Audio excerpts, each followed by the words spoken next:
এবং যে অফিসিয়ালে সবাইকে স্বাগত। আজকের রেসিপি হবে মাছের চপ। তাহলে দেরি না করে শুরু করা যায়। তো দেখুন এখানে আমি উনুনে জল বসিয়ে দিয়েছি গরম হতে। তো জলটা এভাবে গরম হতে দিয়েছি হালকা। তো এরপরে আমি আগে থেকে নুন হলুদ মেখে রেখেছি মাছগুলোকে আমি দিয়ে দেব। তো জলের মধ্যে আমি দিয়ে দিলাম মাছগুলোকে। তো এখানে আপনারা আপনাদের পরিমাণ মতো মাছ নিয়ে নেবেন। এরপরে আমি আদা রসুন পেস্ট আমি দিয়ে দিলাম 1 চামচ। ভালো করে জলটাতে মিশিয়ে আমি দিয়ে দিয়েছি। এরপরে একটু হালকা লবণ দিয়ে দিয়েছি আমি 1/2 টেবিল চামচ। এরপরে আমি এগুলোকে ঢাকনা দিয়ে 15 মিনিট ধরে আমি সিদ্ধ করে নেব। তো দেখুন আমি ঢাকনা দিয়ে দিয়েছি। তার সাথে আমি এখানে 3টি সেদ্ধ আলু নিয়ে নিয়েছি। আলুগুলোকে এভাবে ভেঙে আমি দিয়ে নেব। তো দেখুন আলুগুলো আমার হয়ে গেছে। তো এরপরে আমাকে টোস্ট বিস্কুট ব্যবহার করতে হবে। তো দেখুন এখানে আমি টোস্ট বিস্কুট নিয়ে নিয়েছি। এরপরে আমি বিস্কুটগুলোকে 2 প্যাকেট নিয়ে নিয়েছি, চলুন দেখাচ্ছি। তো এগুলোকে আমি হালকা হালকা ভেঙে আমি মিক্সিতে পেস্ট করে নেব। তো হালকা পেস্ট করলেই হবে, এগুলো বেশি পেস্ট করার দরকার নেই। তো দেখুন এভাবে আমি টোস্ট বিস্কুটগুলোকে নিয়ে হাতের মধ্যে ভেঙে ভেঙে নিচ্ছি। তো দেখতেই পাচ্ছেন আমি কত সুন্দরভাবে ভাঙছি। তো এখানে আমি টোস্ট বিস্কুটগুলোকে ভালো করে ভেঙে আমি মিক্সিতে নিয়ে নেব। এখানে যদি আপনারা বেশি চপ বানান তাহলে বেশি বিস্কুট নিয়ে নিতে হবে। তো যেহেতু আমি কম বানাবো তাই 2 প্যাকেট আমি নিয়ে নিয়েছি। তো এরপরে আমার দেখুন মাছগুলো সিদ্ধ হয়ে গেছে। এরপরে এগুলোকে আমি তুলে নেব। দেখুন এভাবে পেস্টটা হয়ে গেছে। মাছগুলো আমি তুলে নিয়েছি। তো এরপরে মাছগুলোকে ভালো করে হাতে কাঁটাগুলো বেছে নিতে হবে। তো এখানে আমি রুই মাছ নিয়ে নিয়েছি। তো রুই মাছের তো একটু কাঁটা হবেই। তো কাঁটাগুলোকে এভাবে আমি হাত দিয়ে ভালো করে বেছে নেব। তো দেখুন এখানে আমি কাঁটাগুলো এক জায়গায় রাখছি আর মাছের টুকরোগুলো এক জায়গায় দিয়ে দেবো, তাহলে আমার সম্পূর্ণ কাঁটাগুলো চলে যাবে। তো এরকম টুকরো টুকরো করে ভালো করে বেছে নিতে হবে।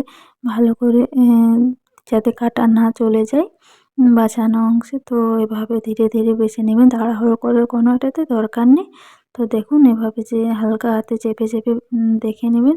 তো আমার এরকমভাবে আমার সবকটা মাছ হয়ে যাচ্ছে। দেখুন ভালোভাবে আমি বেছে নিচ্ছি। তো এরপরে মাখানো হয়ে গেছে আমার সবকটা কাঁটা। তারপরেও আপনারা এভাবে হাত দিয়ে চেপে চেপে দেখবেন। যদিও একটা দুটো কাঁটা চলে যায় তাহলে বুঝতে পেরে যাবেন যে ভার হয়ে গেছে কাঁটাগুলো। তো দেখুন এখানে আমি ভালো করে দেখে নিয়েছি। যদিও আমার বাছার পর কাঁটা চলে গিয়েছে তারপরেও আমি দেখে নিচ্ছি যে আমার এখানে কোনো কাঁটা যায়নি। আমি এখানে ভালো করে দেখে নিলাম। তো এরকম একটু সময় করে মাছগুলোকে বাছতে হবে, কিছু করার নেই মাছের চপ বানাতে গেলে। তো এরপরে আমি উনুনে বসিয়ে দিয়েছি, তেলটা গরম হয়ে গেছে। এরপর আমি কুচি করে রাখা আমি পেঁয়াজ কুচিগুলোকে দিয়ে দেবো। তো দেখুন আমি পেঁয়াজ কুচিগুলো একটু হালকা হালকা ভাজবো, অতটাও লাল লাল করে ভাজবো না। তো দেখুন আমার এবার হালকা হালকা করে ভাজা হয়ে গেছে। এরপর আমি আদা রসুন পেস্টটা আমি দিয়ে দেবো এখানে 2 চামচ। তো দেখুন আমার খুব সুন্দর দেওয়া হয়ে গেছে আদা রসুন পেস্টটা। তো এখানে আমি আদা রসুনগুলো বাটিনি, আমি পেস্ট বাজার থেকে কিনে এনেছিলাম। তো পেস্টগুলো দিয়ে দিয়েছি।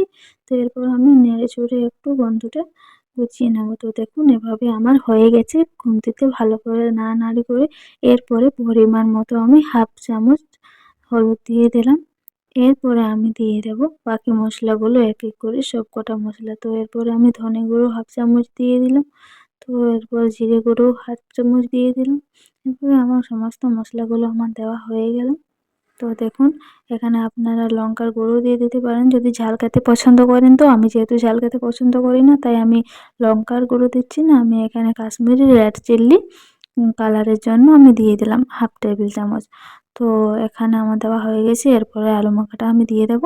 তো দেখুন আমার আলুটা দেওয়া হয়ে গেছে। এরপরে একটু নাড়ানাড়ি করে নেব আলুটার সাথে, যাতে মশলাটা ভালো করে মিশে যায়। এরপরে আমি আগে থেকে ধনেপাতা কুচি করে রেখেছিলাম। তো ধনেপাতা কুচিগুলোকেও আমি দিয়ে দিচ্ছি। তো এরপরে আমি মাছটাকে দিয়ে দেবো এরকম মাছের টুকরোগুলোকে। তো আমি বেছে রাখা মাছের টুকরোগুলোকে এরকম হালকা হালকা হাতে আমি দিয়ে দিলাম।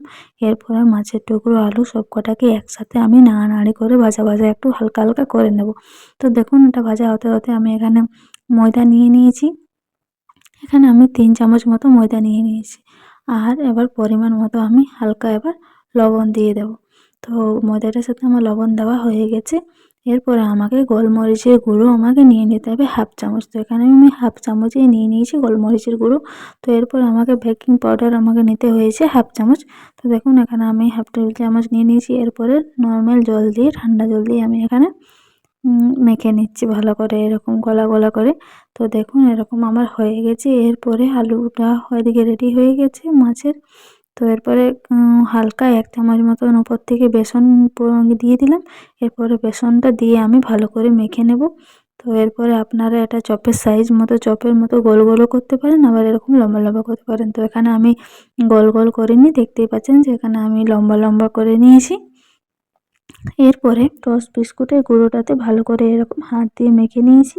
এরপরে আবারও আমি ময়দাটাতে ঢুকিয়ে নেব। তো এরপরে আবারও আমি টোস্ট বিস্কুটের উপরে পাক দিয়ে দেবো। তো এভাবে আমি ডবল ফেস করব। তো দেখুন আমার এরকমভাবে হয়ে গেছে, আমার দুটো রেডি হয়ে গেছে। এরপরে আমি সবকটাগুলোকে এরকমভাবে বানিয়ে নেব যটা হবে। তো দেখুন আমার সবগুলো হয়ে গেছে। এরপরে আমি ঢাকনা দিয়ে 30 মিনিটের জন্য রেখে দেব। তো 30 মিনিট পর আবার ফিরে এসেছি। দেখুন আমি সবকটা নিয়ে এসেছি, এখানে সাদা তেল দিয়ে ভেজে নেব। তো কড়াইয়ে তেল গরম হতে দিয়েছি, তেলটা ভালো করে গরম হয়ে যাবে, তারপরে লো আঁচ করে এগুলোকে ভেজে নিতে হবে।